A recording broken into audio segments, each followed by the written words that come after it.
All right, welcome to Powered by Authenticity. And tonight we are at Roarbox Brewing Company. So shout out to Roarbox for hosting us this evening while we talk to Peggy Polizzi, founder of Palmesano Strong.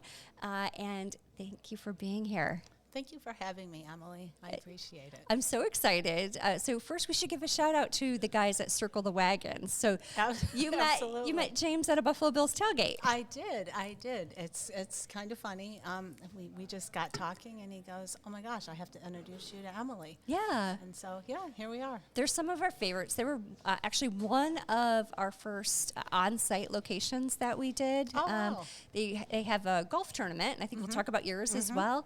And so the location of the tournament actually hosted us so that we could do a podcast with them. So maybe we'll do episode number 2 together as you get ready for your there you go. I love golf it. tournament. Sounds like a plan. All right, awesome. Well, how would you like to tell us a little bit about yourself, your family, where you're from, all that good stuff? Okay. I grew up in Hornell, New York, a little tiny town about an hour south of Rochester.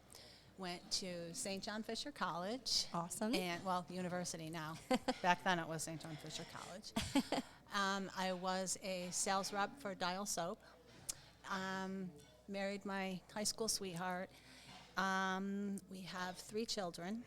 I ended up leaving my job to, believe it or not, a stay-at-home selling Tupperware. All right. It has been a phenomenal journey, 33 years worth. So I stayed home with my kids, and now I watch my grandchildren. I have 3 grandchildren I watch 5 days a week. Aww. And running Palmesano Strong. Oh, okay. So how old are the grandkids? The oldest will be 6, and the next one is 3.5, and the next one is 2.5. Whoa, you have your hands full. I do. I do. That's amazing that you can do that, though. Mm-hmm. That is so amazing cool. As a word, yes. Yeah. I don't. That's pretty exhausting. Mm-hmm. Like, that's more than a job. Mm-hmm. Like, that's exhausting. It is. It definitely is. I'm not going to lie. Yeah. Mm-hmm. All right. And I happen to love Tupperware. I still have Tupperware. I think it's phenomenal. Oh, that's good. Well, I'm glad. I'm glad. Well, awesome. Well, we like to do an icebreaker here. So we're going to go off the rails just for a second. Tell us which beer you're drinking tonight. Oh, gosh. I'd love to, but I can't remember what she called it. It's an IPA, right? Yeah, it's the newest IPA. Oh, dear. I'm an IPA girl, so when she tells me it's a popular IPA, I'm all in. Awesome. Yeah. Awesome. Well, how is it? It's delish. Okay. We'll keep them coming. Okay. Right, sounds like a plan. All right. How about what flavor? What you're going for a wing? Mm-hmm. What's the flavor of sauce that you're going for? I am a traditional hot wing girl, all right. But lots of blue cheese. All right. Awesome. Thank you for saying blue cheese. Absolutely. Wait, drum or flat? Flat. Absolutely the flat ones. Oh, you're going after producer Ken's favorite type of, although he does not discriminate. It's all about the flat ones. Mm-hmm. Producer Ken, what are you drinking? Tonight I'm doing the Rusty Anchor. All right, and I think we know what kind of wing you're ordering, but what kind of wing you ordering? absolutely hot all the way. Hot all the way. Doesn't matter if it's flat or drum. And no blue cheese either or ranch, just straight hot sauce. Straight hot. All right. I like to burn the whole time. Well, I'm drinking it's the Irish Ale. I'm jealous that you remembered which one you were drinking. Fantastic. What about your husband? Tom, what are you drinking over there? The Czech lager. Czech lager. All right. Well, cool. Well, cheers, everybody, as we get into this conversation. We're looking forward to it. All right. So tell us about Palmesano Strong. Tell us about the foundation, the mission, everything behind it. Okay. So I have to begin by telling you that I grew up in a family of 4. So my brother was my only sibling, and he and I were extremely close, almost 6 years apart, very, very close. He lived in Boston, and he'd been going through some things for several months, muscle weakness, weight loss, and I kept, cheering him on. Come on, you got to get into the doctor, check this out, check that out. And after a lot of testing, he got to the day when he had his final test, and he called me, and he was very, very stoic and said, Peg, it's very serious, and I'm not going to tell you what it is right now because I don't think it's fair to tell you without telling Mom and Dad at the same time. And he said, I need you to do me a really big favor. And I said, anything. What do you need? And he said, I need you to call Mom and Dad and tell them that they need to listen. I'm going to call back. We're going to get on a 3-way call in 15 minutes, and you need to tell them they need to listen. I don't want them to be cheerleaders and say, hey, we're going to beat this thing. Right. I just need them to listen. And I'm like, okay. Yeah. And dialing the phone to call my parents and tell them this was just, like, I can just remember it just like it was yesterday. Yeah. And this was September of 2019. So I called my parents, and they just were like, okay. So my brother called back, and he said, okay, I want to tell you all that I have ALS. And we all kind of just almost like just sat there like, Yeah. okay. Yeah. And he said, it's terminal. I have 2 to 5 years to live, Aw. and there's nothing they can do for it. And I just remember just sitting there like, wait, what? What just happened? Right. And truthfully, I ended the conversation in the bathroom over the toilet, and I was ill after we hung up. And I just remember sitting there just after we hung up, just sobbing and thinking, oh my God, what just happened? And what is ALS? Yeah. I think we all think Lou Gehrig, Yep. Stephen Hawking, the Ice Bucket Challenge, Yep. but nobody really knows, like, well, what is it? And I think it's one of those things that you never know what it is until you have to. Yeah. And I hope to God that not many people listening to this ever have to know what it is. And you and I had mentioned Eric Dane, and I'm so sad for his family that he has passed. I'm glad that he is no longer dealing with this beast, but I'm so thankful that he was so public with his Yeah. journey, because this is what we need to do to build awareness. We need to have it out there. ALS is amyotrophic lateral sclerosis, and it is a very progressive neurodegenerative disease where you lose the ability to use your hands, your arms, to walk, to talk, and eventually to breathe. My brother was paralyzed from the neck down for the last 18 months of his life. Oh, wow. And it's just a wild disease, what you go through. And so he was diagnosed in September of 2019, and he passed away in March of 22. So he was about 2.5 years. Wow. The day after he was diagnosed, he called me, and the two of us had a really long conversation. A lot of laughter, a lot of tears, a lot more laughter, a lot more tears. And I ended the call by saying, I will fight for the rest of my life to work towards ending this horrible disease. And to which he said, Peg, I just want you to remember that this is a very, very small part of my life. Yeah. I don't want you to waste a lot of time. I don't want you to put a lot of time into this. And I said, but this took my brother away from me. Yeah. So, yeah, I'm here. So I thought, I need to do something. So I started my journey of looking for, okay, what can I do? Yep.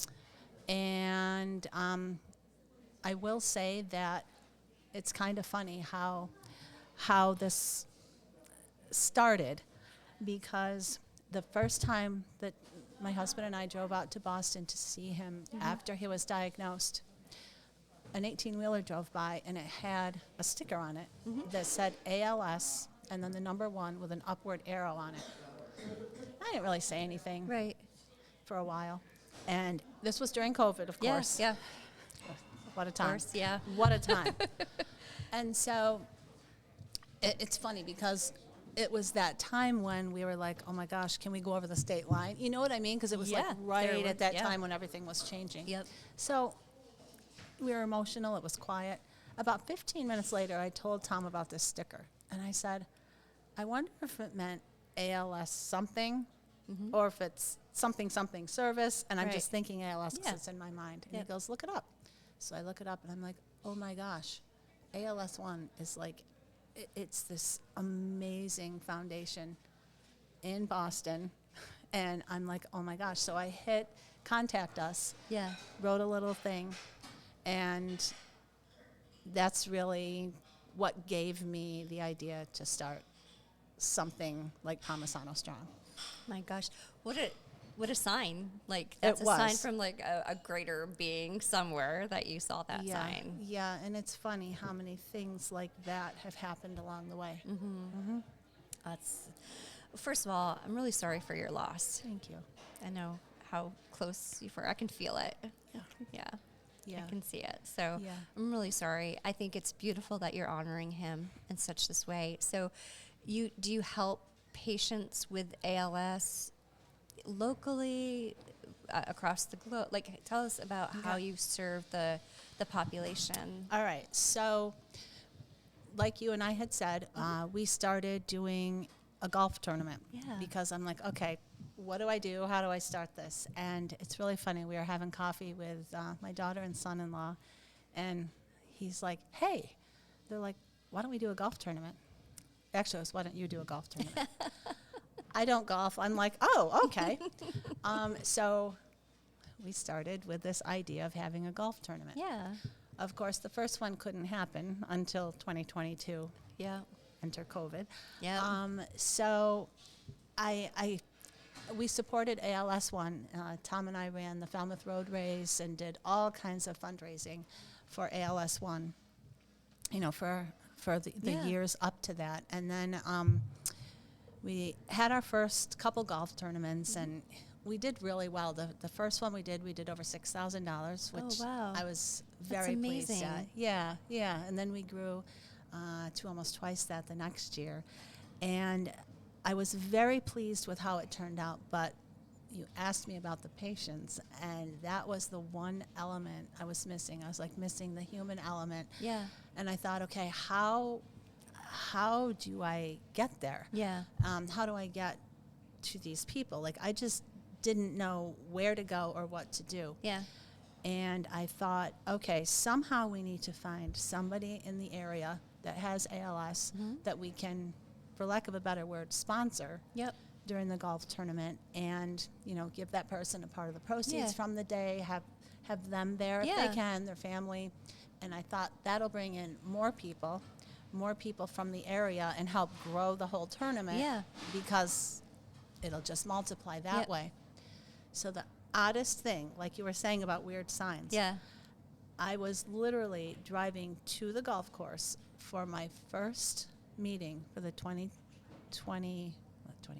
24 tournament, and I got a message from a friend, and she says, I need a big favor from you. She said, a good friend of mine's husband was just diagnosed with ALS, Oh no. and she said, is it okay if I give them your number? Yeah. And long story short, he was our first person that we sponsored for the golf tournament. And so we helped him that year. Yeah. And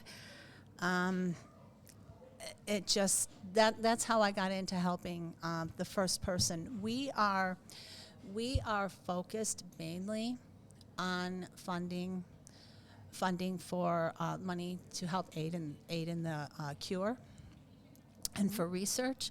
And secondly, I would like to help people get the critical care they need to get the things they need to lead as normal a life as possible for as long as possible. So, you know, as ALS progresses, you need Care. so many. Oh my gosh, Emily, so many different things. I mean, it's silly. As much as you need like a different utensils, so you can hold your utensils Yeah. to, you know, the different wheelchairs, and there's so much. I could talk forever on all the things that Yeah. life just keeps changing for those with ALS. So, so that was our first person, and it has grown from there. And That's amazing. I still needed to find that on how to get to the next one and the next one, but we'll get to that later, I'm sure. Yeah. So is your golf tournament the same time each year? Yes, we have it on the second, well, I lied, either the first or second weekend in June each year. Last year it was Father's Day weekend. This year it will be June 13th. So this year it's hard to believe it's the fifth one, but yeah. That's so we're great. looking really forward to it. And it's Yeah. at Wildwood Country Club in Rush. Okay. Yeah, I didn't think about the fact that somebody who is suffering from ALS probably needs different utensils, needs, I guess when you think about it and not being close and having seen somebody go through that, like the progression of that disease, you don't really think, you think probably wheelchair and things of that nature, but to sustain some sort of normalcy, to be able to feed yourself, I can see where, oh my gosh, the costs that must be associated, and then I'm assuming 24/7 care has to come into place. Like you said, it's crazy. The different utensils, different braces, like for your wrists, for this, for that. Yeah. My brother, this is kind of crazy. He was a financial officer in a pharmaceutical company, believe it or not. He was a top guy in a financial pharmaceutical company, working a very, very high-profile job. By night, he was a drummer. He was an amazing drummer. He was a fierce drummer. He was also a tattoo artist. Oh, no kidding. He was something. There's really no way to describe him. Like he was just an amazing guy. If you looked at him, like you would have no idea what was under that facade.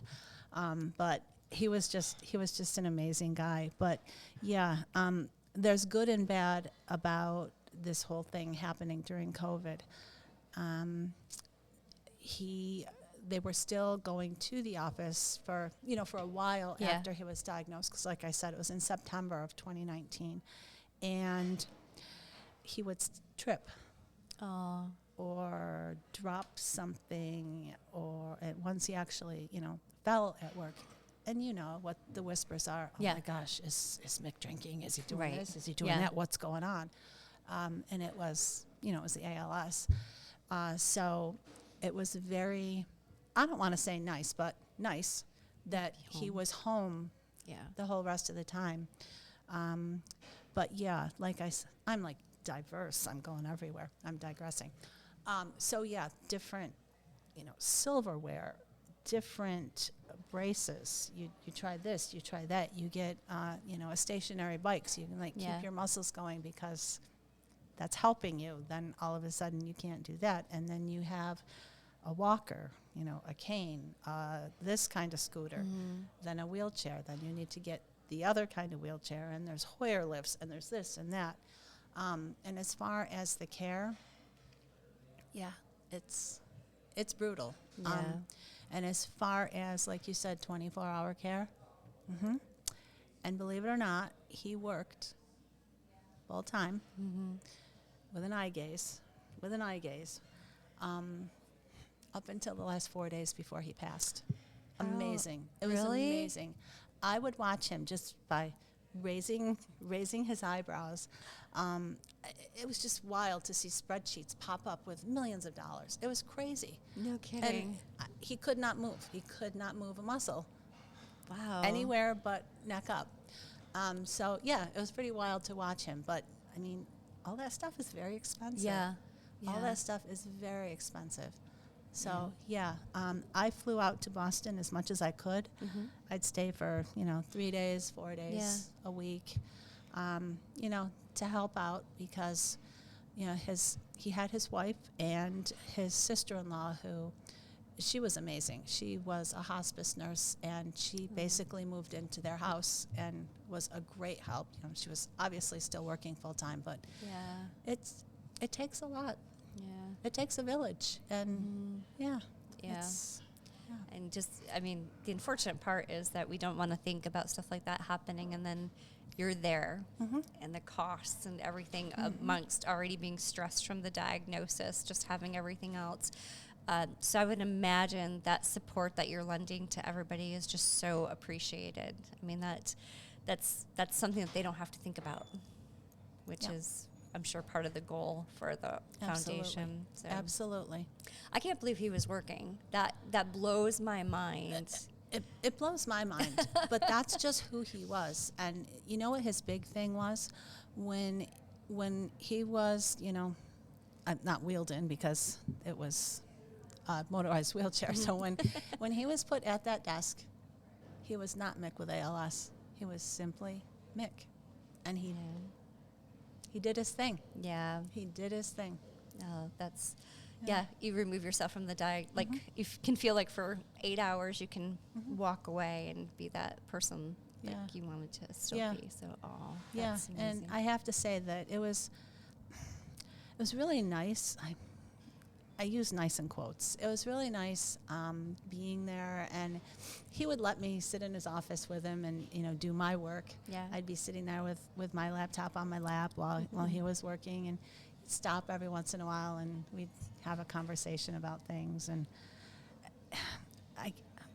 I don't know, knowing that this is happening, the one really good thing is you get to say everything you ever wanted to say. Yeah.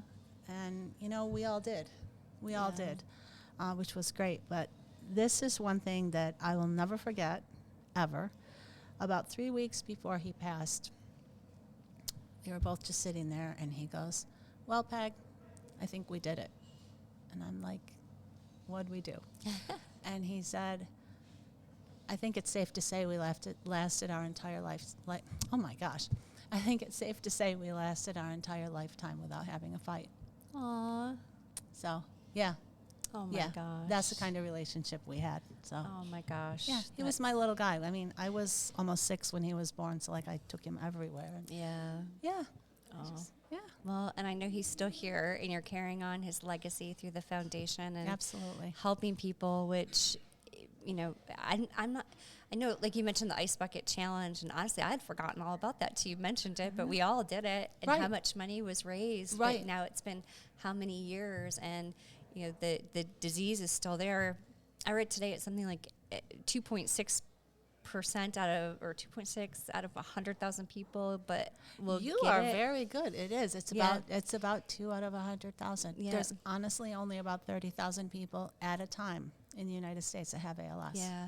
It's wild. That is wild. And the other thing I noticed is that it's the percentage varies depending on where you are and a lot of your factors in the environment of where you live and things like that. And you know, it was interesting research to read up on a little bit. Yeah. It's there are so many unknowns, and only 5 to 10% of the cases of ALS are genetic. Yep. The rest is just sporadic. Oh gosh. Just wild. Wild. It is because it's not something that's on anybody's radar as far as genetic testing. I think that's another thing is that what you said when you started, it seemed like small little things were the indicators of what was going on in his body.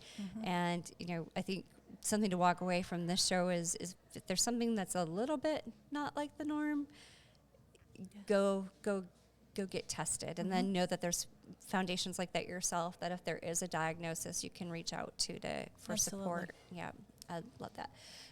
Starting a foundation has to be like starting a business, though. I mean, it's nonprofit, so there's not maybe the revenue, you know, constraints basically of you know. But how did you go about when you started the foundation? Did you find a coach? Did you find people to talk to, other nonprofits? Like, how was that aspect of starting this? All right. So, like I said, I had seen the ALS one, one sticker, and honestly, by the time we reached Boston, Yeah. Jen DiMartino, who was the director of ALS one, had already gotten back to me. Oh my gosh. Oh my gosh. She's like, yes, we need to talk. Yeah. She said, visit with your brother and we'll talk when you get home. Yeah. Well, I went home and she called me and we had a 45-minute conversation. She is amazing. And ALS one was amazing. And she did coach me along the way on, things to do and how to go about this. And like you said, the money. I did start with nothing. Yeah. Nothing. Not only did I start with nothing, I had no idea what I was doing. Zero. Yep. So, okay, we're going to have this golf tournament. So I am the least techie person. Well, maybe not the least. One of the least techie people. Not a big social media person. I do Facebook, and that's about it. So on Facebook, we put our little post for the golf tournament. And this is wild. You said about partnerships and this and that. So this is wild. I get a message from Nick, who owns Steve's Original Diner in Henrietta.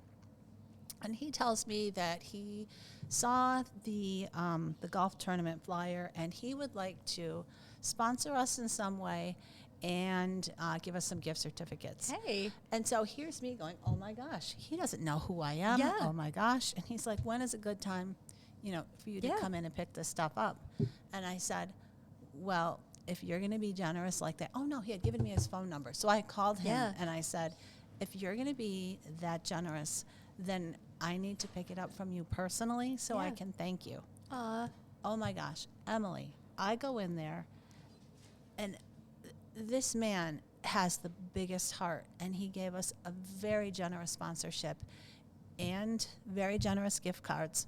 And I just remember walking back to my car, and I have this cash in my hand because he had given me cash that day and gift cards. And I'm like, oh my gosh, he's never seen me before. This man just put so much faith in me and what I was doing and my story. And I'm walking, oh my gosh, the tears were everywhere. I just got in my car and cried. And it's really funny. They have become a sponsor every year. Wow. They're one of our biggest sponsors every year. And funniest thing is right before the tournament, this Sarah messages me and she says, I work for Steve's. I do their marketing, and I'd like to come to your golf tournament. And I don't know, she came across in this message like, woo. Yeah. And I can't remember the exact words, but she came across as like, and I thought, oh, okay, yeah, well, this is what time it is. Yeah. Maybe I'll see you there. So one of the girls on our golf tournament committee, she says, Peg, there's someone here to see you. This girl walks over to me, and she has this huge pancake necklace on and this pancake headband, and I'm thinking, oh, dear God. And she's like, hi. I mean, she is bursting at the seams. Hi. And she throws her arms around me, and I'm like, oh, dear God, you must be Sarah. Well, she has become Pancake Sarah. It's really funny. She has actually... she's actually started her own company now called Sarah Does Social. But it's really funny because she stayed at the tournament. She stayed all day long. She took tons of pictures. She had, people wearing the pancake necklace and the Steve sign and everything else. Well, she ended up making this really cute video for us. Yeah. Long story short, the original Steves and Pancake Sarah, they have been a part of everything we do, and she's always making little videos and everything, which is wild. And, it's just funny how these relationships just form. Yeah. I think the other thing is our community, like the Western New York community, It's amazing. wants to give. Like there are hearts and it's sincerity. It's not like here's some money, now go away. It's truly, I want to be involved. How can I help? Who can I introduce you to? Just how we met. James talking to you at a tailgate. Like, people genuinely in this Western New York community want to help. I absolutely agree with that. Yeah. Absolutely. It's incredible to see. It is. Yeah. It's amazing. Yep. Yeah. It's. I'm sure it's really helped to grow the event and gain sponsors, and I'm just so happy that and when you get that first one, it just like reaffirms what you're doing, and okay, people are listening, people see me. Like there's something so exciting, but yet to your point, you go to the car and you cry and you're like, oh, okay, we're actually doing this now. Like I'm excited.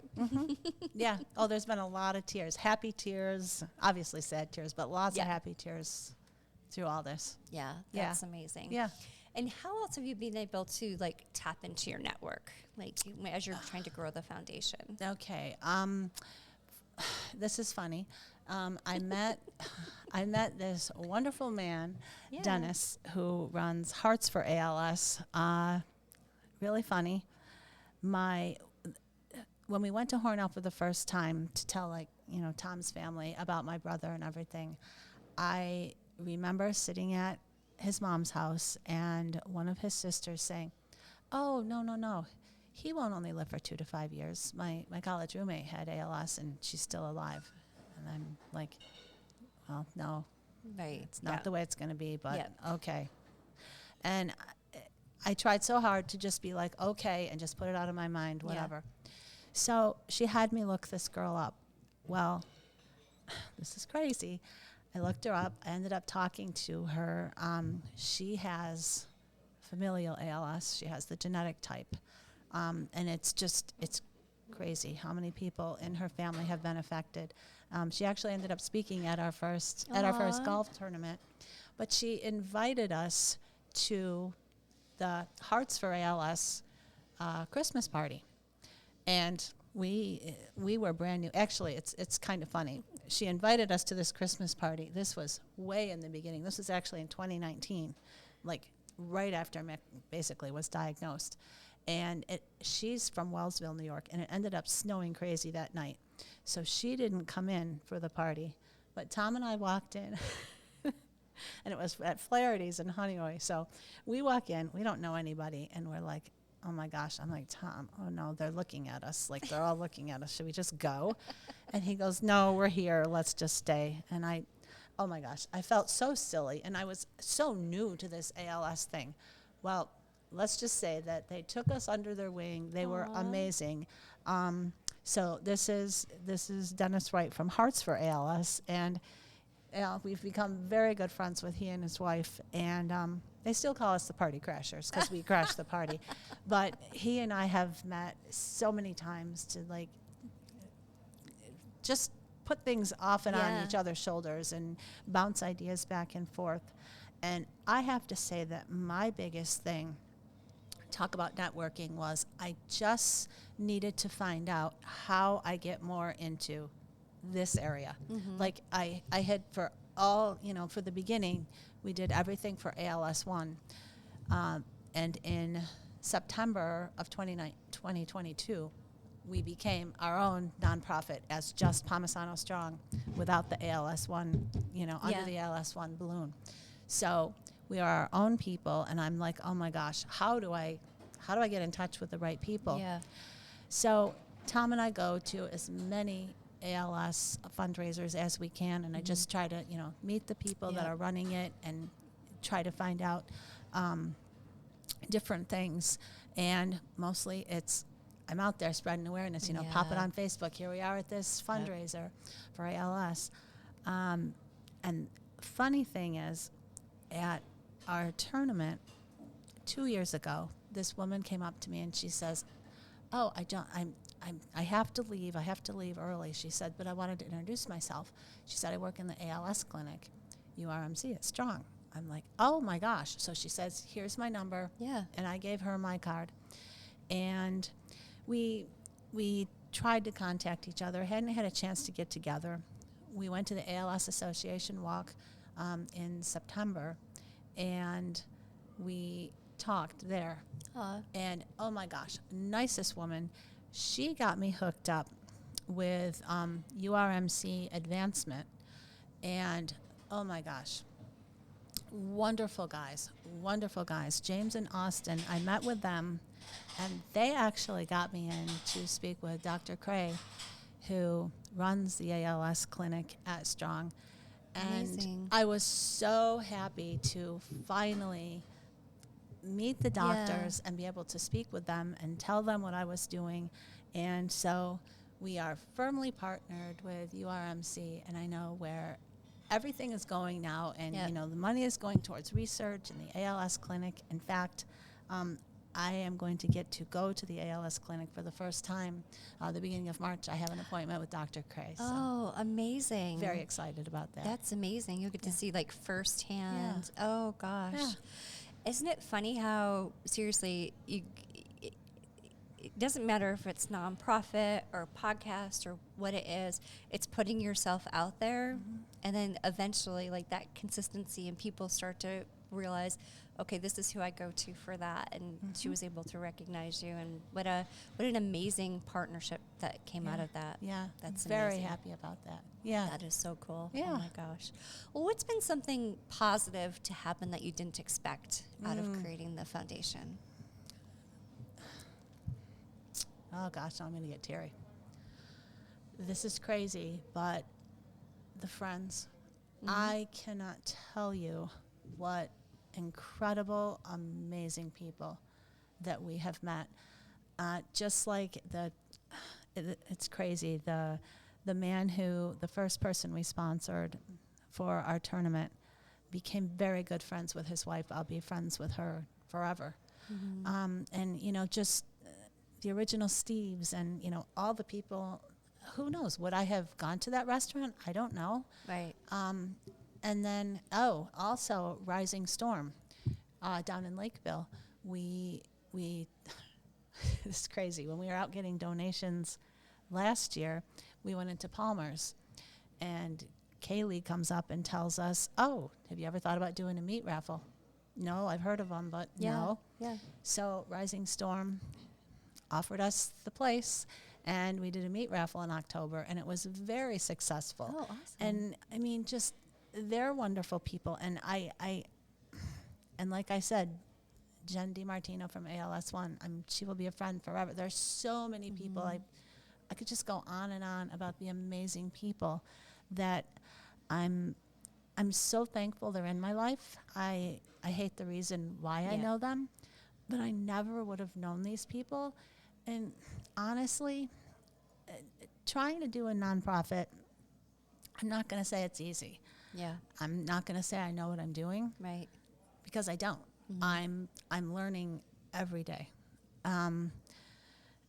It's crazy, but had I not done this, I wouldn't have met half of these people. And I honestly, I'm a people person. I'm a huge people and relationship person, and I just can't imagine not have met some of these people. So I have to say that's the biggest thing. And it's crazy. I've gotten letters that I keep and I read when when you're having one of those days when you're like, Yep. and we appreciate so much what you did to help us and this and that. And I'm like, well, I didn't really do. You know what I mean? Yeah. To me, it's like, but it meant something to them. And Tom always reminds me, I'm going back to Jen DiMartino again, because I never could have made it through my brother's whole journey if I didn't have her. And I just, when I meet somebody who has somebody, I tell them, if you need to just pick up the phone and scream, whatever you want to do. Yep. Because sometimes you do need to I would get Yeah. off the phone with my brother sometimes and just scream and cry, because it's rotten. Yeah. There's no nice way to say it. It's rotten. But out of something very rotten has come so much good. So, And you're continuing his legacy, and Yeah. the love that you had for one another, you're now able to share out with everybody in the community. And I think that's just out of something that had to be so tragic and sad, you've been able to make it into something beautiful. And, I think that's just a wonderful thing. Yeah. How can we help? How can the Powered by Authenticity team help? Oh my gosh, you already have. Just by allowing me to be here tonight is a huge help. So yeah, like I said, we're having our golf tournament in June, and we'll be having another meat raffle. So Ken, golfing. All right, two thumbs up from two producer thumbs Ken. up for that. Yeah. All right. Yeah. One in June, one in September. There you go. All right, awesome. If you're looking for sponsors, so please reach out, and we'll be happy to sponsor the event. You're And amazing. we'll be happy to be there if you want. We do podcasting live for nonprofits, so if you want us to be there and capture some evergreen, just let us know. There's no cost. We'll come, we'll get feedback, and record that, and maybe we can partner with Pancake Girls, Sarah. You're good. You remember her name. We'll see. Pancake Sarah. But we are there. We are there to support you. So you just let us know what you need. We're going to put that in the calendar as soon as we wrap up, so that we're sure we reserve that time, because we want to make sure that you feel the support. No. And we will be Thank there. Oh, of course. All right. Thank you. That's amazing. Thank you for being here. Thank you so much. I really appreciate it. I appreciate you sharing about your brother and the love that you had for one another, the difference that you're making in our community to those who are suffering from ALS. And it's exciting to hear that you're going to partner with URMC. That's such a great place, and Yeah. the work that they're doing. We've talked to a few people from there, Oh, some nice. other care verticals, specifically more oncology. But what they're able to provide there is just absolutely amazing. So I'm sure that partnership and the effect in a positive way that you're going to make to others is just going to be amplified through that. So congratulations on getting that. And Thank you. again, thank you for being here tonight. Thank you so much. Thank you so much for sharing this story. Tom, thanks for hanging out with us too. Producer Ken, thanks for being here. Thank you, Ken. All right, and one last shout out. We really do want to thank Rohrbox Brewing Company here in Rochester. They are our location hosts tonight. It's just such a fun location. This It is is. a great It is a great location. place. There's also a second location in downtown Rochester, right? Brew Hall. Is it the Brew Hall? Railroad Street. Railroad Street. Yeah. But, we truly appreciate it. John, their owner, has been so gracious in working through the details, and every single team member has just been so supportive of us recording here tonight. They are great And here. we just really appreciate the community. Yeah. It was an email out saying, hey, could we come record? And just the response back was amazing. So I agree. this Western New York community is like none other. It is a pretty awesome place. Yeah, very awesome. Thank you for being here. Thank you. And thank you to our listeners and subscribers. Please continue to share so we can keep the platform up and running, but we appreciate every single person. And Peggy, again, thank you. Thank you.